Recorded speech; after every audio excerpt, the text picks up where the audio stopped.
दोस्तों, electrician theory की जो मैं वीडियो आप लोगों के लिए रोज़ एक लेकर के आ रहा था प्रथम सेमेस्टर की, जिसमें से 9वां चैप्टर समाप्त हो गया था।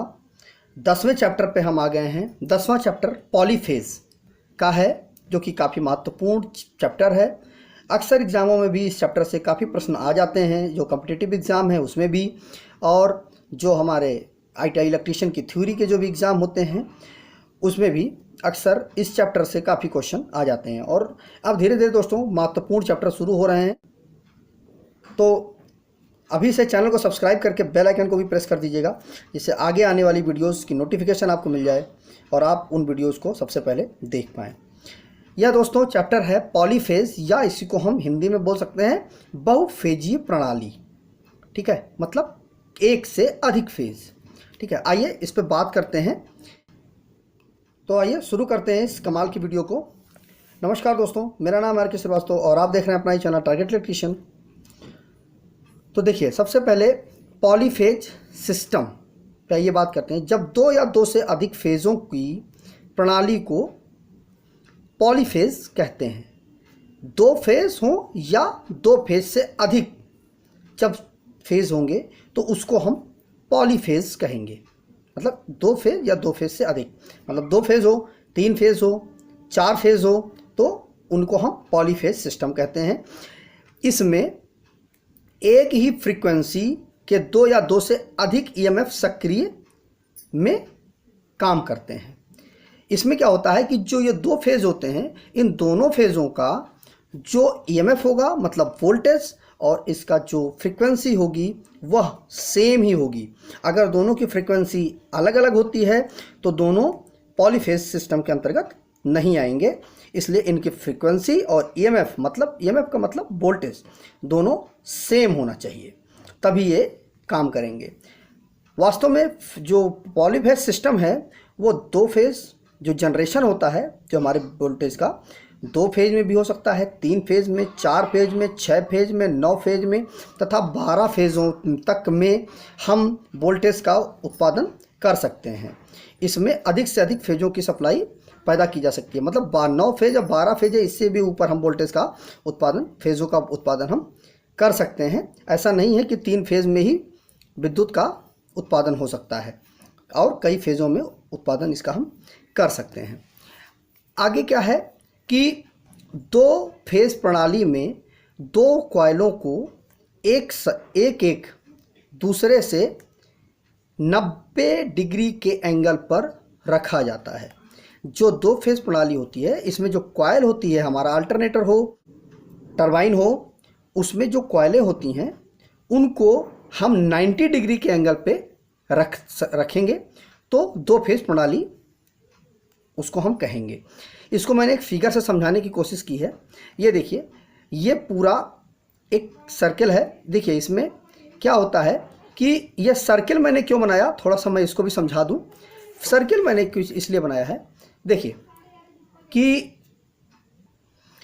देखिए अगर हम इसको चतुर्थांश में समझें कुछ इस तरह से, देखिए अगर यहाँ से लेकर के यहाँ तक ये पूरी एक साइकिल हो गई। इस साइकिल में ये 50 बार ऊपर जाएगा और 50 बार नीचे जाएगा। जैसा कि भारत में है 50 साइकिल, 50 हर्ट्ज भारत की फ्रीक्वेंसी है। मतलब 50 बार वो प्लस में जाएगा और 50 बार वो माइनस में जाएगा, क्योंकि यहाँ पर प्लस प्लस होता है, यहाँ पे माइनस माइनस होता है। तो अब क्या है कि जब नीचे आएगा तो इसका जो मान होगा वो नेगेटिव में हो जाएगा, और जब ये ऊपर चलेगा तो इसका मान पॉजिटिव में हो जाएगा। अब क्या है दोस्तों, यहाँ से लेकर के यहाँ तक की जो दूरी है, इसको हम एक साइकिल बोलेंगे। इसी को मतलब यहाँ इसको, इस आधे भाग को उठा करके अगर हम इसके नीचे जस्ट लगा दें तो होगा क्या कि एक गोल सा सर्कल बन जाएगा, और इस सर्कल का जो मान होगा वो 360 डिग्री होगा, क्योंकि पूरे गोले का मान कितना होता है 360 डिग्री, और एक हाफ का मान कितना होता है 180 डिग्री। ठीक है, बस यही चीज़ें यहाँ पे समझाई गई हैं। ठीक है, तो देखिए यह पूरा एक गोल सर्कल है, क्योंकि अब इसमें क्या है कि देखिए ये कॉइलों को 90 डिग्री पर A1 B B1 इनको 90 डिग्री पर लगा दिया गया है। ठीक है, इनके बीच में 90 डिग्री का कोण बन गया। तो देखिए ये हमारा चतुर्थांश है। ठीक है, यहाँ पर देखिए यहाँ से ये एक फेस है, 2 फेस सिस्टम है, इसलिए ये फिगर बनाया है मैंने। ये देखिए यहाँ से ये एक फेस उठा, ये एक फेस की फ्रीक्वेंसी ये बता रहा है। ठीक है, ये मान लीजिए एक फेस है और ये हमारा दूसरा फेस है। ठीक है, अब देखिए दूसरा वाला, ये देखिए एक यहाँ से उठा है, इस जगह से यहाँ से सीधे यहाँ पर है, ये पूरी लाइन अगर ऐसे आप जोड़ दीजिए तो यहाँ से एक फेस उठा, दूसरा फेस ये है, ये देखिए B1 A1 ए यहाँ फेस है। तो यहाँ से ये ऐसे यहाँ से उठा और यहाँ से देखिए ये 90 डिग्री पर एक कॉइल दूसरे कॉइल पे होगी, इसीलिए 90 डिग्री का कोण बनाया जाता है, क्योंकि 90 डिग्री पर इनको सेट किया जाता है, क्योंकि जो फेस एंगल है वो 90 डिग्री हो जाएगा। ठीक है, ये देखिए यहाँ से जब हम सेट करेंगे तो देखिए यहाँ इसका जो पीक वैल्यू होगी और इसकी जो यहाँ पे जो काटेगा ये बीच में लंबवत हो जाएगा। यहाँ पर देखिए यहाँ पर ये काट रही है और ये इसका ये 90 डिग्री हो जाएगा। यहाँ पर देखिए ये काट रहा है तो यहाँ पर ये 90 डिग्री हो जाएगा। मतलब इस वाले का नेगेटिव में जो मैक्सिमम मान होगा और इसका जो पॉजिटिव और नेगेटिव से के बीच में जो ये कटान बिंदु है यहाँ पर जो वैल्यू होगी वही इसके 90 डिग्री पर एकदम आ जाएगी। ठीक है, यहाँ पर आ जाएगा। ये देखिए यहाँ पर ये वैल्यू, ये जो कटान है वो यहाँ के 90 डिग्री पे होगा, ये जो कटान बिंदु है वो इसके 90 डिग्री पर होगा। ठीक है, ये जो कटान बिंदु है वो इसके 90 डिग्री पर होगा, ये कटान बिंदु इसके 90 डिग्री पर होगा। क्यों? क्योंकि इनके बीच में जो ये कॉइलें, जो 2 कॉइलें रखी गई हैं, इनके बीच 90 डिग्री का फेज एंगल बनाया गया है। ठीक है, तो ये हो गया 2 फेजीय प्रणाली। अगला पॉइंट है 3 फेजीय प्रणाली। अब देखिए 3 फेजीय प्रणाली में क्या होता है कि 3 फेज प्रणाली में 3 कॉइलों को एक दूसरे से 120 डिग्री के एंगल पर रखा जाता है। जो 2 फेजीय प्रणाली होती है उसमें 90 डिग्री पर रखा जाता है और ये 3 फेजीय प्रणाली है, इसलिए इसको हम 120 डिग्री पर हम रखेंगे। इसमें क्या होता है कि इनमें 3 फेज जो बनते हैं उनका अधिकतम EMF मतलब अधिकतम वोल्टेज तथा फ्रीक्वेंसी समान रहती है। ठीक है, उसमें क्या होता है दोनों कॉइलों में उनका भी सेम रहता है और इसमें भी तीनों फेज़ों का वोल्टेज और फ्रीक्वेंसी एकदम सेम रहती है, अंतर दोनों में नहीं आता है, तीनों में एक दूसरे से अंतर नहीं आता है। इनमें हमेशा 1/3 समय का अंतर बना रहता है, क्योंकि तीनों एक दूसरे से 120 डिग्री के कोण पर होते हैं। अब 120 डिग्री का कोण क्यों होता है वो भी मैं अभी आपको समझा देता हूँ। देखिए होता क्या है, 120 डिग्री का कोण इसलिए बनता है कि वही चीज़ जो मैंने आपको पिछली वीडियो में बताया था कि ये एक सर्कल बन गया। ठीक है, अब हमारा 3 फेस है, तो 3 फेस है तो ये पूरी डिग्री कितना हो गया 360 डिग्री, और हमारा 3 फेस है तो देखिए 360 में हम 3 का यदि भाग दे देंगे तो 3 एकम 3, 1 आ गया, 6 आ गया, ये कट गया, 6 आ गया, तो 3 दूनी 6, ये कट गया और 0, 120 डिग्री का आ गया ना। तो बस यही 120 डिग्री एक एक फेस, एक एक कॉइल की स्लॉट को 120 डिग्री के एंगल पे हम लगा देंगे।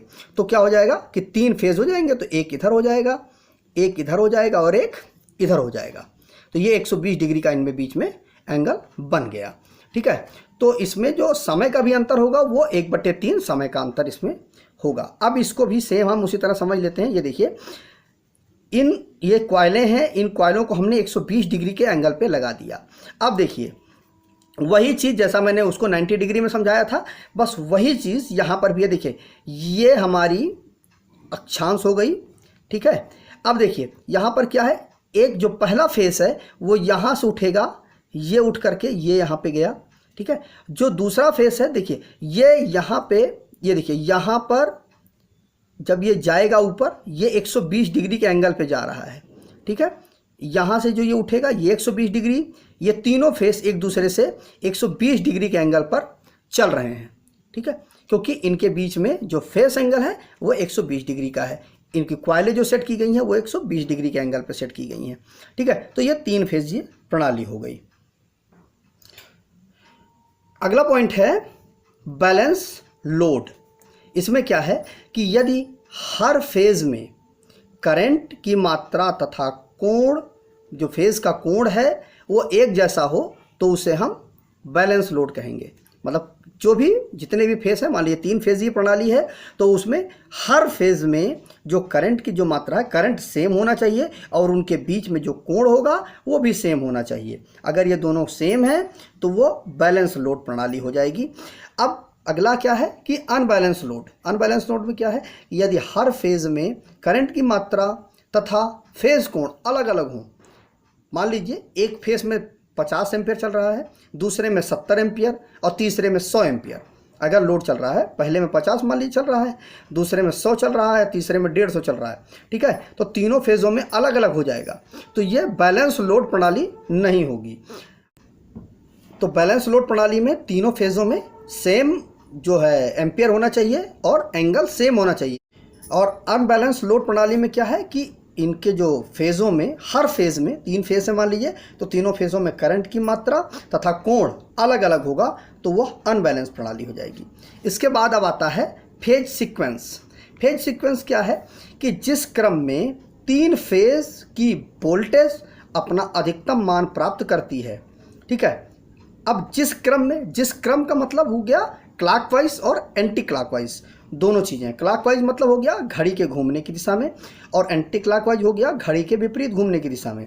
तो भारत में क्लॉकवाइज जो फेज सीक्वेंस है उसको हम धनात्मक फेज सीक्वेंस कहते हैं और जो एंटी क्लॉकवाइज फेज सीक्वेंस होता है उसको हम ऋणात्मक फेज सीक्वेंस कहते हैं। कैसे, वो भी देख लीजिए।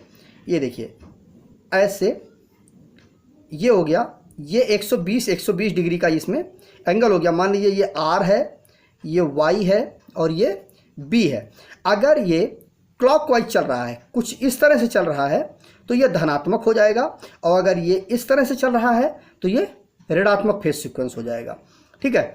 तो ये हो गया फेज सीक्वेंस। फेज सीक्वेंस क्या होता है कि फेज सीक्वेंस में 120 डिग्री का ही फेज एंगल होता है, इसी को हम फेज सीक्वेंस बोलेंगे, ठीक है। तो फेज सीक्वेंस हो गया। तो ये रहा दोस्तों पहला वीडियो 10वें चैप्टर का। अगर वीडियो अच्छा लगा हो तो वीडियो को लाइक कर दीजिएगा, शेयर कर दीजिएगा अपने दोस्तों के साथ और दोस्तों चैनल को सब्सक्राइब करके बेल आइकन को जरूर प्रेस कर दीजिएगा, जिससे आगे आने वाली जो वीडियोज़ हैं जो कि काफ़ी महत्वपूर्ण वीडियो हैं, तो जिसमें हम line voltage, phase voltage, line current, phase current जैसे महत्वपूर्ण टॉपिकों को कवर करने की कोशिश करूँगा। तो अगर आप चैनल को सब्सक्राइब करके बेल आइकन को प्रेस कर देंगे तो वो वीडियोज़ आपकी कभी भी मिस नहीं होंगी। तो मिलते हैं एक नए वीडियो के साथ, तब तक अपना बहुत बहुत ख्याल रखें। नमस्कार दोस्तों।